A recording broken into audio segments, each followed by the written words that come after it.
Kamala Harris's rise in the polls is driven in part by her rising support among Hispanic voters.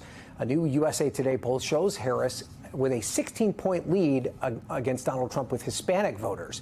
Former President Trump used to be 2 points ahead in that category. But a new NBC News focus group of Latino voters in swing states also shows a lack of familiarity with Harris, with one voter saying that Harris will, quote, go wherever the wind takes her. The focus group also shows some skepticism and concerns about another Trump presidency. Joining me now is NBC News national political reporter Ben Camisar and Democratic pollster and MSNBC political analyst Fernand Amandi. So, Ben, this is part of NBC's Deciders focus group. Give some context about what we're about to watch. Yeah, so I think you kind of laid it out pretty well, right? So there's been a dramatic shift at the top of the Democratic ticket, and it sort of presents a challenge and opportunity. First off, these voters, they're skeptical Hispanics. You know, they're not fully undecided. But basically with Trump, they know who he is and they know how they feel about him, for better or for worse. With Trump, you just, not entirely sure yet. And let's just listen to some of these voters and hear how they respond to her. So in a head-to-head race between Harris and Trump, who would take Trump? This is such a hard decision. I feel like I have to pick between the lesser of the two evils, and I think he's at least a known entity. I know what to kind of expect with him. So you obviously know him. He was president for 4 years. Exactly. I think Kamala, I don't know. Yeah, she's just like she's gonna go wherever the wind takes her. Like, I don't think she has any convictions. I'm not convinced. It's better a fool known than the fool unknown. Sorry, I've already been through Trump. I think I can handle him another 4 years. He's not gonna kill the whole nation in 4 years. He doesn't have that power. And I just don't know Harris well enough. Her policies are weak to me. Yeah, she sounds like a puppet or a marionette, whatever you want to call it. She sounds vague and empty. Got it. Like they're using her. By a show of fingers, who would take Harris? The two gentlemen, Victor and Andreas. Andreas, why would you take Harris? At the very least, she's competent. I don't have any doubts about her ability to run a government. And frankly, I don't know if the country would survive another 4 years of a Trump administration. I mean, we live in a two-party system. These are the two candidates. Vast majority of policies I kind of put forward and believe in, more Democrats go for than Republicans, especially in this kind of Republican iteration, which I'm not a fan of. So, and by a show of fingers, who puts a lot of blame on Harris for things that went wrong during Biden's term? Can't blame her for being a silent partner. She was just sitting pretty, I'm here, I'm in the chair, I'm going to do what I got to do just to... Don't make me talk about that woman. Okay. She's just... Are there reasons why you don't blame her for what went wrong in Biden's term? The other three of you? She wasn't the vice president. She wasn't in charge, period.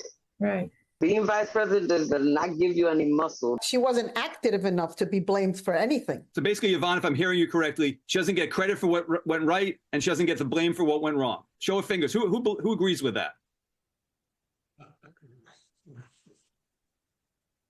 The two of you. So, Victor, why don't you agree with that? In the years that I live in this country, I don't remember seeing any vice president do anything or get a credit for anything. It's a decorative figure. It's only there when the president is not here or something happened to the president. The president is the one to decide whatever is going to be done. So wouldn't you agree that she doesn't get the credit when things go right and she doesn't get the blame when things go wrong? Yeah, she's not supposed to get anything. Or she can be doing some active thing, but be running the country. She cannot do it.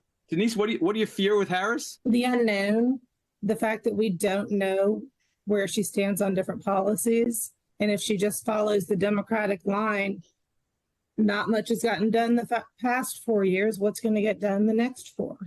Kevin, what do you fear from Harris? That there won't be any change that the Democratic Party promises. As every election, I always vote Democrat, for example.